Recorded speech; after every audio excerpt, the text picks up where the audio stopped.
Hello viewers, I'm excited to bring to you the most entertaining and educating show in Nigeria. Now we're going to be educating Nigerians on the Naira-Dollar Crisis.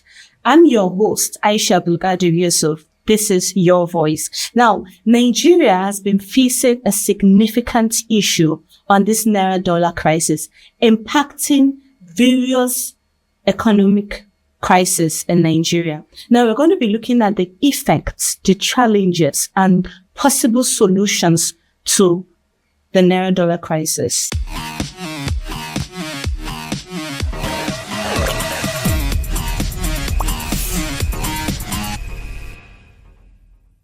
Now with me here in the studio is my co-host, Bettina Lukaboko. All right, Bettina, thank you. Now, with us here in the studio also is our potential guest of honor, Professor Ussiju Medaner. So I hope I got it right. I'm so sorry. All right. So I think I would start with the questions.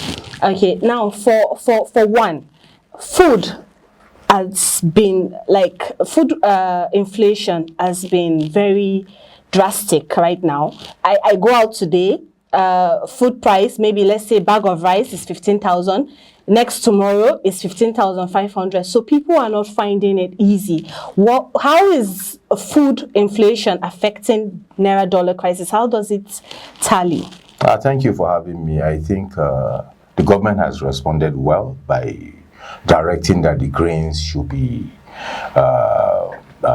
given to the masses as a way of cushioning the effect. But I think there are more to do, because the last Council of State meeting, there were a lot of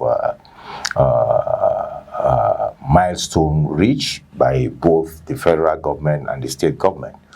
The issue of food inflation, of the prices, has to do with raw materials that most of the companies that produce breweries, the breweries, the biscuits, and so on and so forth. Okay. Actually, once they come to the village markets, you see they have the money, and it will be going up and up. So what the government should do is maybe to give those people waiver to source their raw materials from outside Nigeria, and give them waiver, then will allow the locally produced grains to be accessible to the local people, so that we can now control the market. Because once the government give waiver, it's like an equity. Now they can come in, and we have the Price Control Act, so the government can come in and now give directive. Then I have seen the president meeting the top manufacturers of staple foods like Dangote, Bua, and so on and so forth. I know they have been giving them concession, and government should come in to tell them, or to sit down and agreed on price that would be, let's say, reasonable and affordable by the masses. How do you do this? Then we'll now go to the level of the dealers in the market. You have the monitoring mechanism that, sugar is 150,000, but now it's 70,000.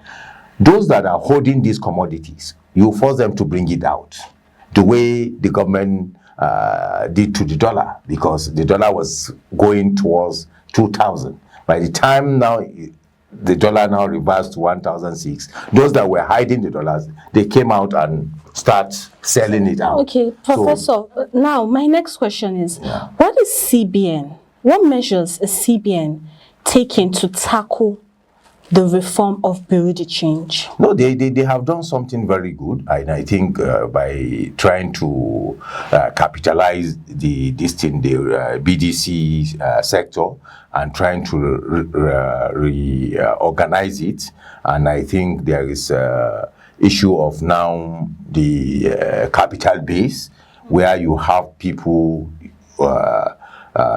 They will match. They have to match some of them for them to meet up with the government's policies or the government's demands or requirements. Okay. So now government will be allocating this currency to them. So Okay. government will have pegged the price. So definitely it will now regulate, or it will slow down the speculation, because you don't allow them to source for the currency. Okay. You allocate to them at a pegged price. Maybe let's assume it's 1,300, and if it is 1,300, maybe it will go for 1,400. From there, it might be going down. It depends on how the CBN or the sustainability of this policy, because the policy has to be sustained, and you look at it, if there is level of improvements, actually you some lapses, some gaps, then you improve. Then I think before please you come in, I think we have to give some kind of this into our manufacturing sector, because if we continue to be consumers, no matter what, no matter how, we might not be able to regulate the dollar rates, exchange rates. So what we should do, we look at our moribund factories, the cotton industry, the textile industry, and the wood industry too. Okay. We will try to see how we can be doing those things in Nigeria. So, if you look at it, our economy, even the door handle in this very studio is imported door handle. So we should try through the Bank of Industry, through, I have seen they are trying of recent, and I have been watching their programs. They actually try to intervene in some areas, and this thing needs sustainability. Definitely. So I have a question that an average Nigerian would ask. Yeah. When the price of the rates of dollar goes higher, the prices of things in the market goes up Shut up. at that same point in time. Yes. But when it goes down, why doesn't the price of other foodstuffs go down? Because I feel like I'm very curious. Dollar goes up, everybody's... That's why gone all hands must be on deck. You see, sometimes we don't, you have to think over 1 million times in a second. I usually use these words. If we sensitize people, there are people that hold food. There is nothing, no connection between vegetable and dollar. Definitely. But the society, actually, they need to be sensitized through our faith-based organizations. That's why you have to carry the imams, the pastors along, so that we can go back to try to make people see reasons. You know, leadership is followership. Definitely. Once you have that followership, your policy will go to the letter. That means you can implement your policies. Sure. But if you don't do that, I could remember, let me give you an example. During Goodluck Jonathan's regime, there was this policy of Almajiri policy. Okay. But because the people, they were not even aware of it, it wasn't successful, the implementation of it. Now, Nigerians, they are waiting for an opportunity to undo a fellow Nigerian. They are waiting for something to happen. If you give even beggars 1,000 naira to share, you see, the other person will tell the rest of them that it was just 200 naira. True. So there is issue of value in the society. We have to now really come and involve those that actually shape our moral values in what we are doing. Because if we don't have it, no matter how government try to do some things, the Nigerians may not sink in or come to terms with the government. And government needs Nigerians to come to terms with what is happening. If you look at it, what people are doing when the government then try to stabilize the dollar or to try to intervene, when the dollar was going high, people were just talking. But when now the dollar is somehow stable, right? True. People are not giving that commendation to the government. Yes. Yes. And the difference between us and other developed countries is love for their country. They are passionate about their country. If there is any attack in maybe, let's say, Chicago, you see the whole media will be criticizing the attackers. Definitely. You understand? Yes. Until they killed their strength and their backbone. But here in Nigeria, it's the other way around. So that culture, actually, we have to embark on awareness campaign. Now, Professor, this question I want to ask is really kind of tricky. Yeah. From my own point of view, the way I see it and I feel is like there are most people who are benefiting from this dollar rate inflation, because a commoner who doesn't even have access to dollar is going through the impact of the dollar crisis. Sure. And the person who has access to the dollar does not have a problem All right. with it. So what is really the issue? How are they doing this? Like, how are they making this a crisis? Dollar, it has become integral part of our economy, except what the government is trying to do, and it works. Really, we can be able to stabilize things, because this country, if you look at it, almost everything is imported into the country or produced. True. So the dollar will be there, and unless we back our currency with something, That is we do- manufacturing more here in Nigeria. exactly. If we do that, we attract investors, where Naira will be used in everything that we're going to do. Definitely, we might be able to do that. And I think the government will give more attention to the agricultural sector and the manufacturing sector.